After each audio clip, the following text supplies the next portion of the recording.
ability really does make a unique situation that farm families may be more likely to experience financial stress. And I think also because farm families, you have such an emotional connection to their land, the finances, the job decisions, all kind of get blurred between the financial decision and the emotional decision. So I think that financial health becomes even more key for farm families. What does good planning look like in that Uh, scenario that you're laying out? Yeah, I think it becomes key to have someone, whether it's a professional to talk to or other farm families that you have met throughout your life, who can give you that support of saying, do I have everything I can control in place? Do I have the right insurance? Do I have the right safeguards? Do I have the right savings in place? So if one of those external factors don't go my way, I'm not going to be lost. In the family side of things, when you're talking generational wealth or something like that, it doesn't necessarily have to be land, but how important is it that one generation reveals to another one, or maybe it's not important that they reveal to the next one what they're wanting to have done with wealth in that transfer? No, I think it's so key. So I only see a small handful of clients now because I do so much research and teaching. But the last four cases I've worked with has been actually families fighting over an estate settlement. So the brothers and sisters fighting about like what I'm getting and how it's distributed and what's fair and what's liquid and what's not liquid and all those conversations. And when we're grieving the loss of a loved one, anger is such a natural, empowering like emotion that we naturally feel. So it can cause the conflict to get even more blown up. So the more we can have conversations when we are healthy and young about family succession planning and other dynamics about after we lose that person, when we're happy and healthy, then it becomes easier to have those real hard conversations as we near the end. Is there a good time? You said healthy and we're happy, but Yeah. are those supposed to be at family gatherings at Thanksgiving, or are they supposed to be in the middle of June?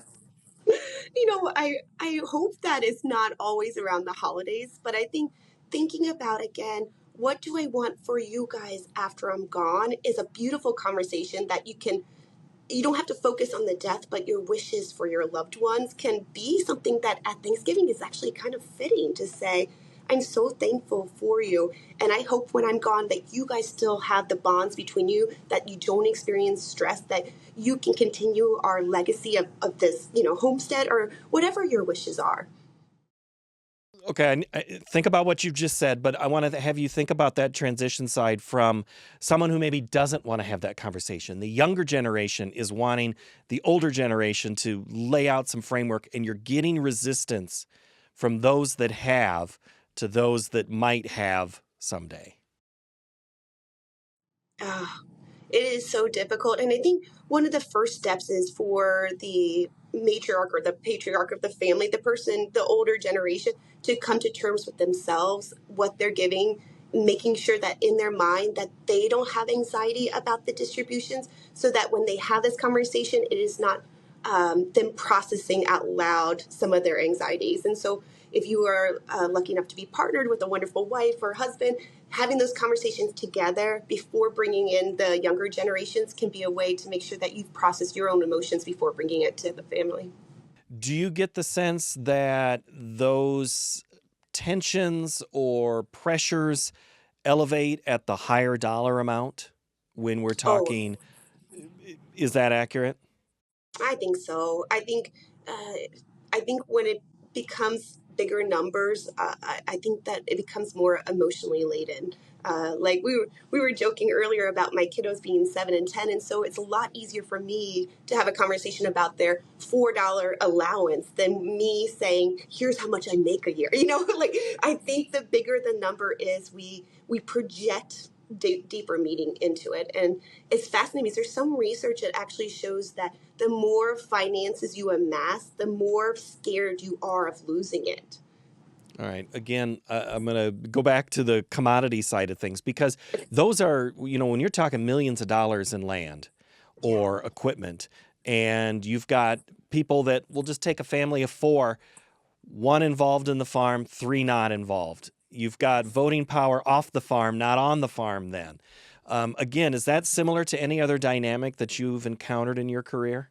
Oh, yeah. So let's take it even further to you have one child who's going to take over the farm that on paper is worth so much money, and the other three may be getting some kind of asset like cash or the house or I don't know, some kind of distribution. On paper, those numbers will look so different to those children, but the running of the farm is expensive. So even on paper, you're getting a farm valued at 500,000 and the other person's only getting 10,000 in cash. They're like, that's so unfair, not thinking about all the contributing factors of keeping the farm in motion, you know?